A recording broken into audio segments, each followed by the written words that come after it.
Hello friends, मेरे YouTube channel good luck अड्डा में आप सब लोगों का स्वागत है। आज मैं आप सब लोगों के लिए मध्य प्रदेश आबकारी अधिनियम 1915 के ऊपर एक कंप्लीट वीडियो लेकर आ रही हूँ। इसमें मैं आपको आबकारी अधिनियम से रिलेटेड सारी ही सेक्शंस चैप्टर अच्छी तरह से पढ़ाऊंगी, सारे ही इम्पॉर्टेंट पॉइंट्स पढ़ाऊंगी। ये एक बहुत ही छोटा सा एक्ट है जो कि एमपी एडीपीओ और एमपी सिविल जज में आता है। चलिए हम अपना वीडियो को स्टार्ट करते हैं। इसमें कुल 9 अध्याय और 69 धाराएं हैं। अध्याय 1 प्रारंभिक है जो कि सेक्शन 1 से 6 तक है।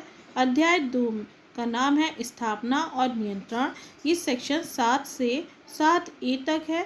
अध्याय 3 है आयात निर्यात तथा परिवहन जो कि सेक्शन 8 से 12 तक है। अध्याय 4 विनिर्माण कब्जा तथा विक्रय सेक्शन 13 से 24 तक है। अध्याय 5 शुल्क और फीस सेक्शन 25 से 27A तक है। अध्याय 6 अनुज्ञा पत्र तथा पास सेक्शन 28 से 33 तक है।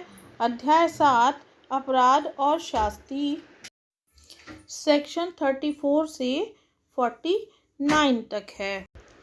अध्याय 7A जीवन के विरुद्ध अपराधों के लिए शास्ति धारा 49A में है।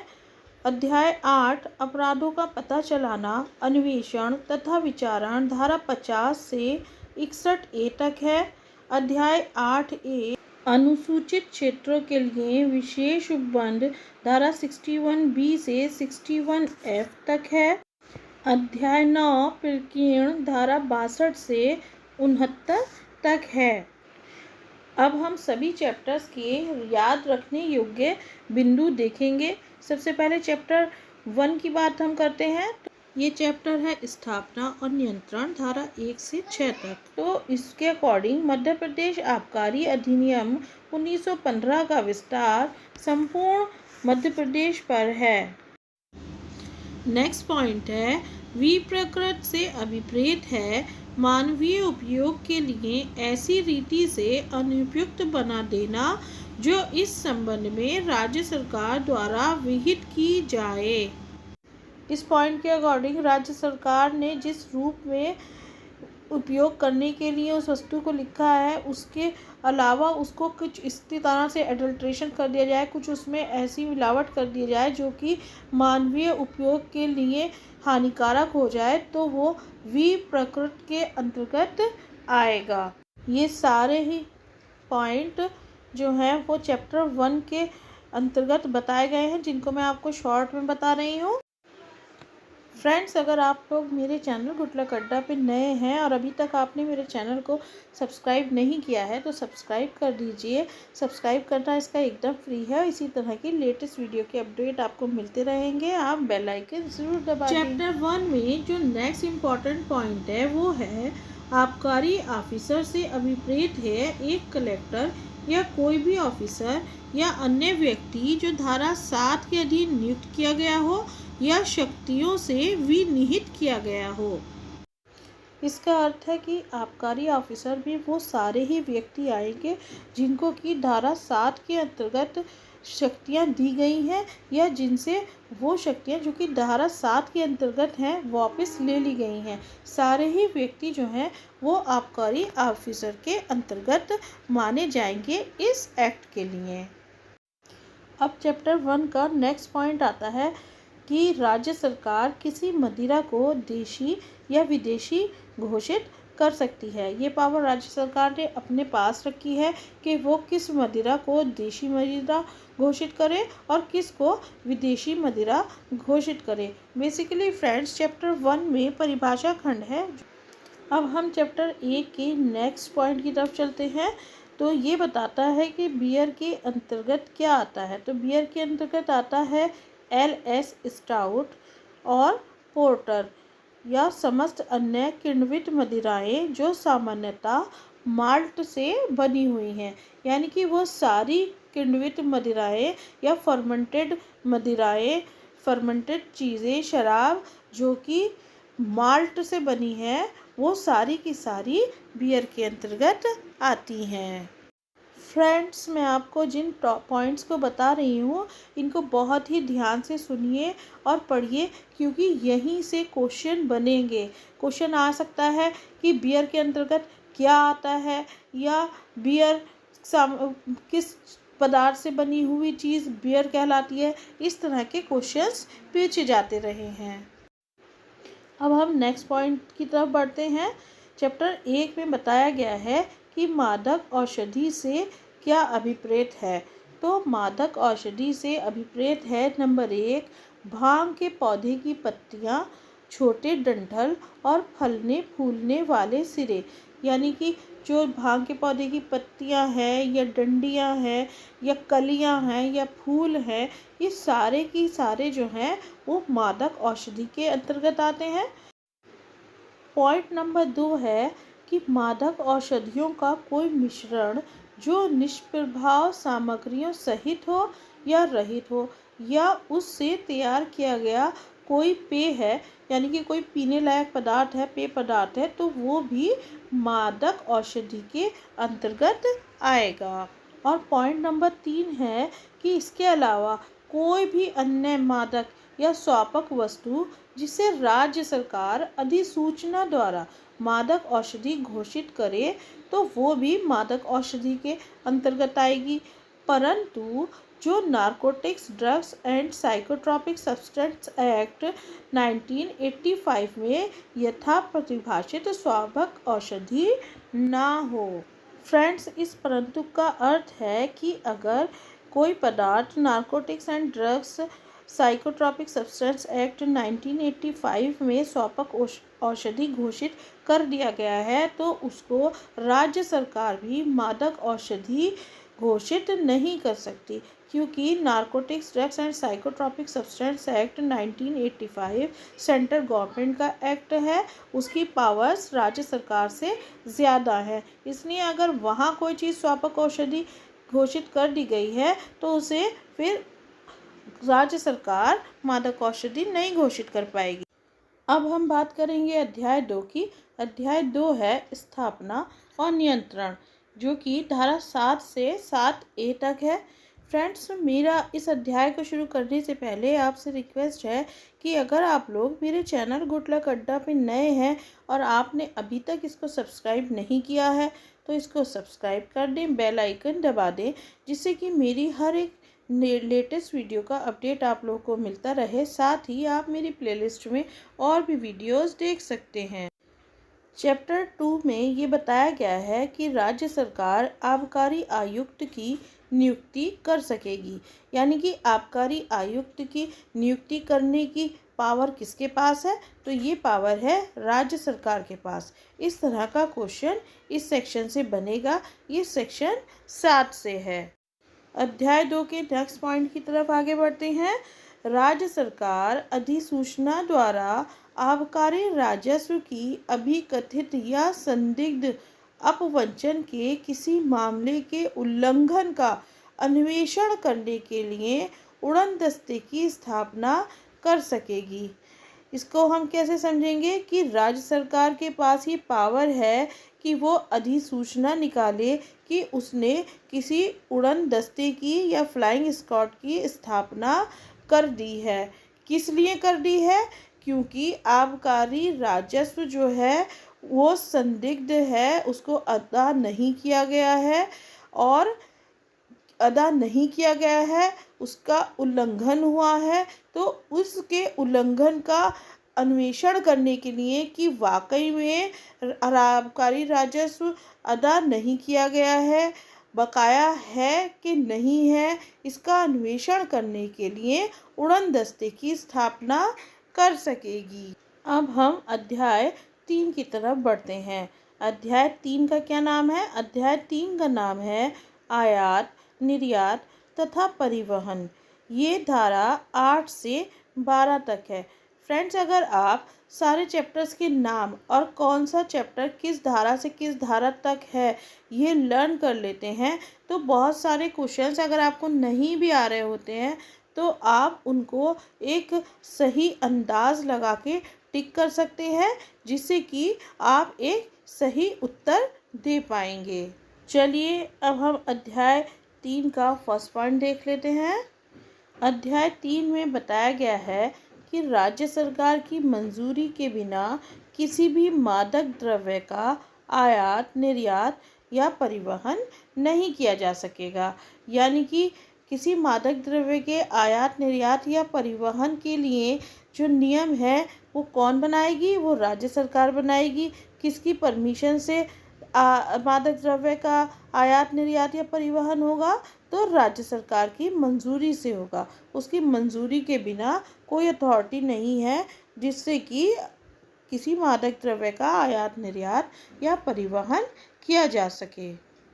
नेक्स्ट पॉइंट की तरफ आगे बढ़ते हैं। मादक द्रव्यों के आयात, निर्यात या परिवहन के लिए पास कलेक्टर द्वारा मंजूर किया जाएगा। यानी कि क्या बात समझ में आई कि मादक द्रव्यों का आयात, निर्यात और परिवहन के लिए मंजूरी तो राज्य सरकार देगा, लेकिन जो आयात, निर्यात या परिवहन के लिए जिस पास की ज़रूरत है वो पास कौन देगा? वो पास देगा कलेक्टर। कलेक्टर जो है उस पास के लिए मंजूरी देगा। तो ये पॉइंट थोड़ा ध्यान देने के लिए है। कहीं पे हो सकता है यहाँ पे भी राज्य सरकार आ जाए तो आप यहाँ राज्य सरकार लगा दें, कलेक्टर ना लगाएं, या वहाँ कलेक्टर लगा दें। तो इन पॉइंट्स को ज़रा ध्यान दीजिएगा। ऑब्जेक्टिव टाइप क्वेश्चंस में यही कन्फ्यूजन होते हैं जिनसे कि हम बहुत करीब से चीज़ों को बारीकी से नहीं देखते हैं और चूक जाते हैं। अब हम अध्याय 3 का नेक्स्ट पॉइंट देख लेते हैं। तो इसके अकॉर्डिंग आबकारी आयुक्त साधारण या विशेष आदेश द्वारा ऐसे शर्तों के अधीन रहते हुए निर्देश दे सकेगा कि भारत में किसी भी प्राधिकारी द्वारा मंजूर किया गया पास इस अधिनियम के प्रयोजनों के लिए पास समझा जाएगा। अब ये एक और बात कह देते हैं कि जो आबकारी आयुक्त है वो अपने किसी साधारण आदेश से या कोई विशेष आदेश से कोई शर्तें रख सकता है और उन शर्तों के अधीन ये निर्देश दे सकता है कि भारत के अगर किसी भी प्राधिकारी द्वारा कोई पास इस अधिनियमों के प्रयोजनों के लिए दिया गया है या इस पर अधिनियमों के प्रयोजनों के लिए पास समझा जाएगा तो उसको मंजूर किया जा सकेगा।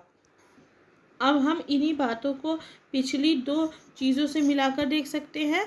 कैसे समराइज़ कर सकते हैं? ऐसे समराइज़ कर सकते हैं कि मादक द्रव्यों का आयात, निर्यात और परिवहन जो है वो राज्य सरकार की मंजूरी से किया जाएगा।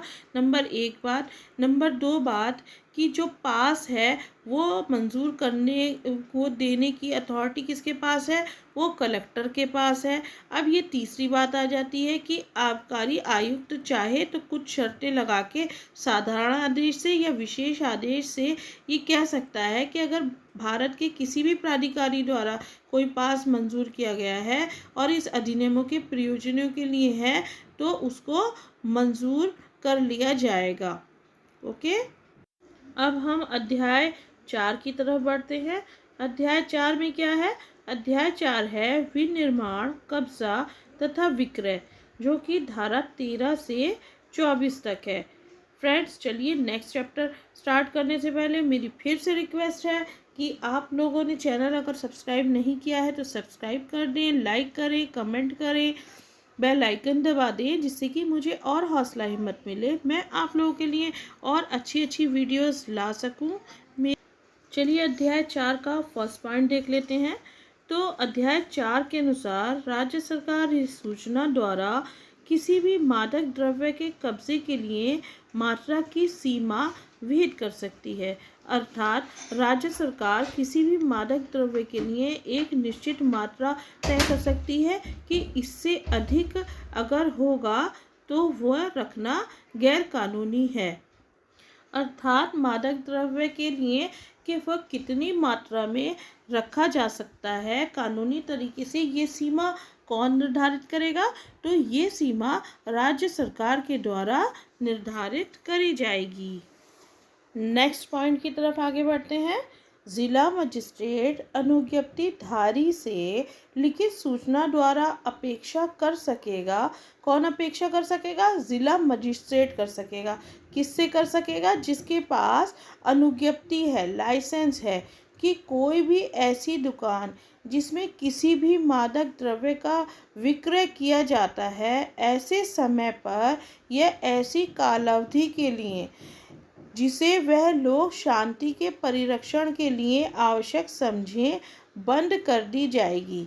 अर्थात ज़िला मजिस्ट्रेट को ये पावर है कि किसी भी लाइसेंसी से, जिसके पास मादक द्रव्य बेचने का लाइसेंस है, उससे ये लिखित सूचना द्वारा अपेक्षा करे, उससे रिटन में ले कि वो ऐसी कालावधि पर, जिससे कि शांति के परिरक्षण के लिए ये चीज़ें, मादक द्रव्य की बिक्री बंद होना चाहिए, ऐसे समय पर बंद करने के लिए लिखित रूप में ले सकेगा। ये पावर किसके पास है?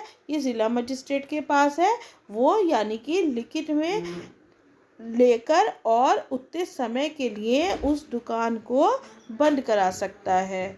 नेक्स्ट चैप्टर की तरफ बढ़ते हैं। नेक्स्ट चैप्टर है अध्याय 5, शुल्क और फीस। इस धारा से है, ये धारा 25 से है, धारा 25 से 27 ए तक, यानी कि शुल्क और फीस से संबंधित जितने भी उपबंध हैं वो अध्याय 5 में बताए गए हैं। अध्याय 5 के फर्स्ट पॉइंट की तरफ बढ़ते हैं।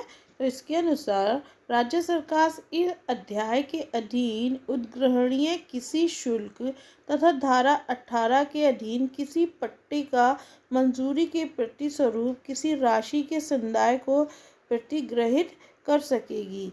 यानी कि राज्य सरकार के पास ये पावर है कि वो कोई भी शुल्क या धारा 18 के अधीन अगर पट्टे पर कोई चीज़ दी गई है तो उसके लिए जो मंजूर राशि है, ये प्रतिकर है, उसको भी राज्य सरकार के पास पावर है कि वो उसको ले सकेगी, प्रतिग्रहित कर सकेगी।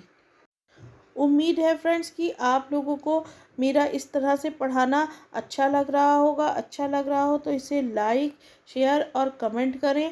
और इसी तरह से बेरेक्ट से पढ़ाने का प्रयास मैंने यूपी एपीओ के लिए पुलिस एक्ट को करा है अपने वीडियो में, जिसको कि आप लोगों ने बहुत ही सराहा, बहुत ही पसंद किया है, उसके लिए थैंक यू। और अगर आपने अभी तक वो वीडियो नहीं देखा है तो आप मेरी प्लेलिस्ट में जाके उस वीडियो को देख सकते हैं। कंप्लीट पुलिस एक्ट मैंने उसमें पढ़ाया है। नेक्स्ट पॉइंट की तरफ आगे बढ़ते हैं। जब तक संसद द्वारा प्रतिकूल उपबंध ना किया जाए तब तक राज्य सरकार किसी भी ऐसे शुल्क का उद्ग्रहण रखना चालू रख सकेगी जो संविधान के विरुद्ध नहीं है। अर्थात कि संसद को ये अधिकार है कि वो कोई उपबंध बना सके कि किसी शुल्क का उद्ग्रहण कैसे किया जाएगा और कौन करेगा। लेकिन अगर जब तक संसद इस तरह का उपबंध नहीं बनाती है तब तक राज्य सरकार के पास ये पावर है कि वो जिस तरह से शुल्क का उद्ग्रहण करती रही है, करती रहेगी, लेकिन ये तब हो सकेगा जबकि वो शुल्क जो है वो संविधान के विरुद्ध ना हो।